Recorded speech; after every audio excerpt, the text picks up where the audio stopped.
Napasobra! Sobra ha?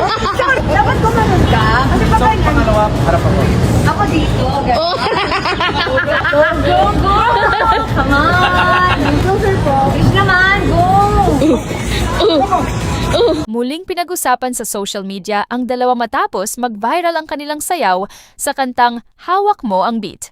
Makikita sa video na game sina Chris Lawrence at Katrina Halili habang sabay na umiindak sa tugtog, dahilan para kiligin ng maraming netizens. Kapansin-pansin din sa naturang video ang natural na chemistry ng dalawa. Tila walang ilang at very comfortable sa isa't isa. Dahil dito, lalong umugong ang espekulasyon na mas naging malapit na naman sila, lalo pat napansin ng ilang fans ang umano'y couple shoes na kanilang suot. Para sa iba, isa itong subtle na pahiwatig na may espesyal na namamagitan muli sa kanila. Matatanda ang nagkaroon na ng romantikong ugnayan ng dalawa noon, kaya hindi maiwasan ng kanilang mga tagahanga na umasa at magbigay kahulugan sa kanilang mga kilos ngayon. Gayunpaman, nananatiling tikom ang bibig ng dalawa pagdating sa tunay na estado ng kanilang relasyon. Sa kabila nito, marami pa rin ang natutuwa sa kanilang muling pagiging visible together.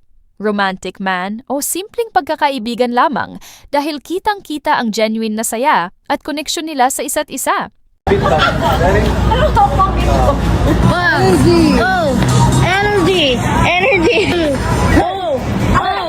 Oh! Napasobra! Sobra ha? Dapat kumanon ka. Kasi So, pag pangalawa, harap ako. ako dito. Oh! Go, go, go!